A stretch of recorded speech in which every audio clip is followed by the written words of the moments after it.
the Cowboys will be in Philadelphia opening the season. The question is, where will that man be?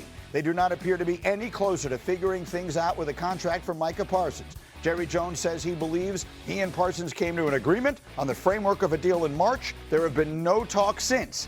For the defending champs looming in week one, head coach Brian Schottenheimer yesterday talking about his team's preparation with and without their star pass rusher.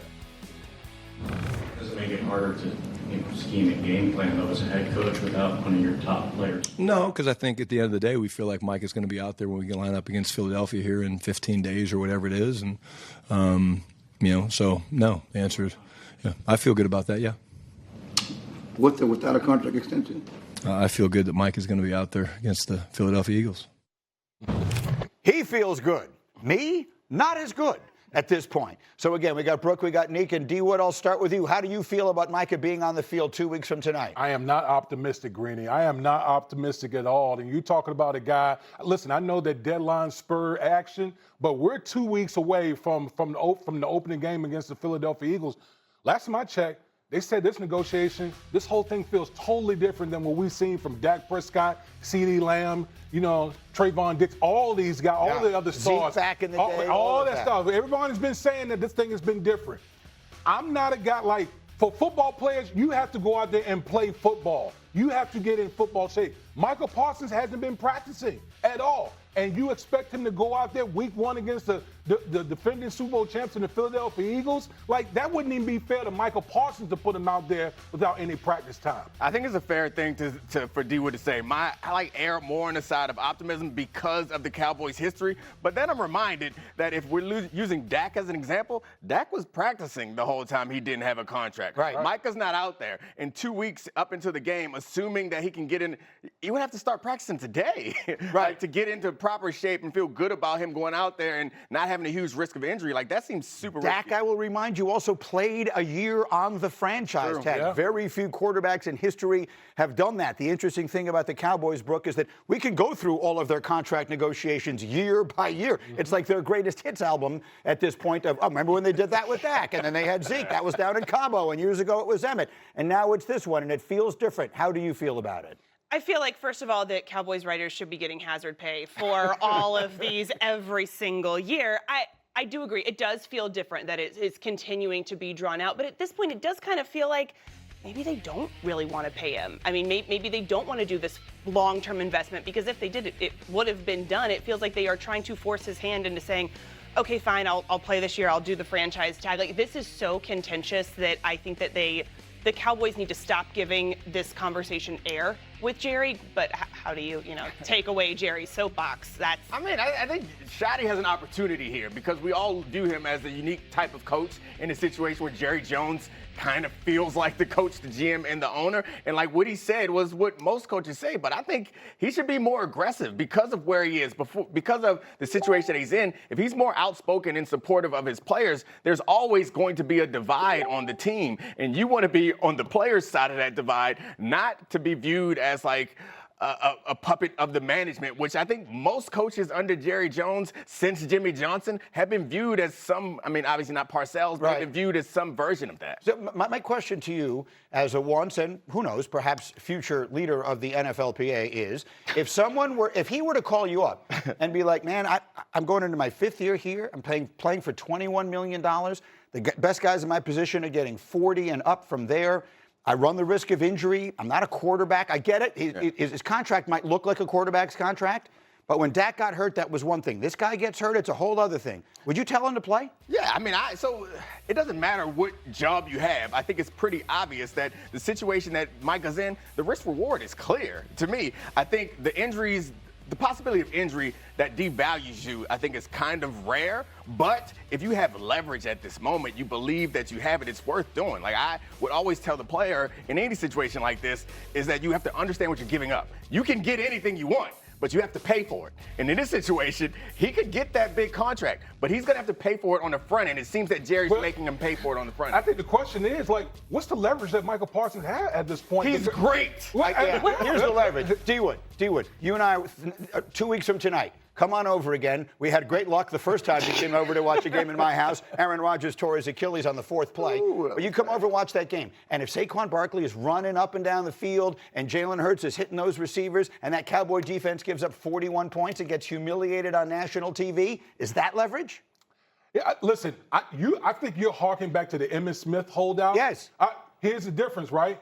Weren't the Dallas Cowboys defending Super Bowl champions? Yes. They were the defending Super Bowl champion, and Emmitt Smith held out, and obviously they were 0-2, and then they went on ahead and signed Emmitt Smith.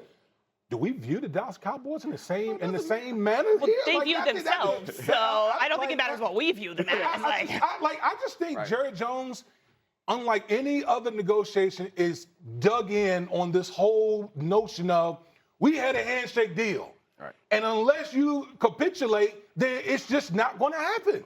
I mean, it reminds me of the Chris Jones hold out situation a couple of years ago. He sat out that first game. The Chiefs lost to the Lions. All of a sudden, wow, that deal got done, and then the Chiefs win the Super Bowl. Like, in a perfect world, that is a way to win for both sides, but Jerry's much more stubborn. Let's get to a team in that same division that is definitely thinking Super Bowl thoughts. Our next stop is Washington. Terry McLaurin continues his hold-in at Commanders camp with an outstanding trade request amidst their contract standoff. I want you to listen to their head coach, Dan Quinn, when asked if he expects to see his number one receiver back on the field. I'm not going to play Where's Waldo, guys, all right, moving forward, so just so we're clear on that. So Terry's return to play format is no different than any of the other players. He's healthy, which is now a good step to, like, getting closer to being back on the field. So you'll see that earlier than later. I don't have a date circled on my whiteboard in my office. So, Neek, what was the first thought you had when you heard that? I mean, Dan Quinn's never played Where's Waldo, right? Like, it's clear that he doesn't, like, That's right. Is Terry hiding with a striped sweater on somewhere? Right. Like, He's got the horizontal stripes on. does he understand? Like, He's Terry's right out there. Yeah. He just don't want to play till you get his money right. So there's a different game that he needs to figure out, and it's not Where's Waldo. And I think that the games that they are actually going to play on the field will be hugely impacted by whether Terry McLaurin is out there or not. This team, if we're going to be honest, and I live in D.C., people are offering this team a lot of grace because they've been bad for so long. But this team was really great because their quarterback was incredible. The quarterback was incredible in part because Terry McLaurin was an awesome deep threat. If you take one of those legs of the stool away, which is Terry McLaurin, we don't know what this team is going to look like. Right. I still think JD is going to be awesome, but it's a lot different when you don't have the, like, singular weapon that can do the thing that he does best. Daniels is a deep ball thrower. Debo Samuels is the receiver they have, who is more of a, like, toolsy guy. He's not going to threaten the team deep. This offense is really impacted by whether McLaurin is out there or not. Yeah, I mean, it absolutely is. I also just look at, like, you say you live in D.C. I'm not in D.C., but I'm still paying attention, and I see how good the vibes are around this team. Like, vibes matter. And the McLaurin thing could definitely impact the vibes. I think that everything else is so good that it does kind of overshadow how significant it could be if he's sidelined. Until you start playing and things don't work out. The vibes get real bad if you're not scoring touchdowns. No, but that's such a good point that she's making, I think, because the departure of the previous owner in that regime where everybody hated, and now all of a sudden, it was like a love fest all of a sudden. All of us, I don't have a rooting interest in this. I was rooting for them. Everybody loves that story. How do you let it get derailed by something like this? He's so obviously their most important offensive player besides the quarterback. The quarterback's on the rookie deal. This is another one, maybe not as easy as the Micah one, but it feels like it should have been easy, and somehow they wind up playing Where's Waldo. Yeah, I'm like, this is like a head scratcher to me because, like, you literally have, Jaden Daniels come in and flip this whole organization, on his head. Everything, like you said, the vibes are different.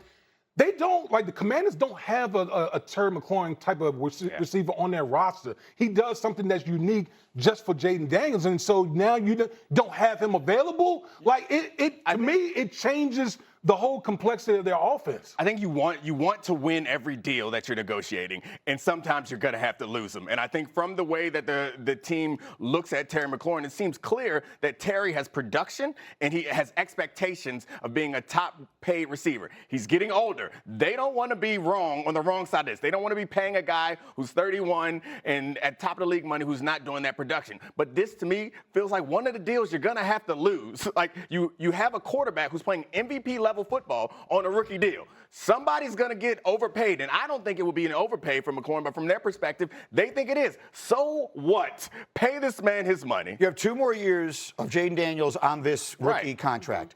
That's one window. You're going to get, if this kid's as good as we think he's going to be, you're going to get multiple windows. This first window, Terry McLaurin is integral to. Yes. I mean, 2 years is a perfect point because if you could front load Terry's contract 2 years, get out of it after 3, pay him what he deserves, that's essentially Daniels' money that he's going to take when he becomes eligible. Yeah, stop playing Where's Waldo, play Monopoly. Buy Park Place, let's get this thing going. Coming up, all they need is love. But D. Wood over here is going to say Green Bay needs Air Jordan.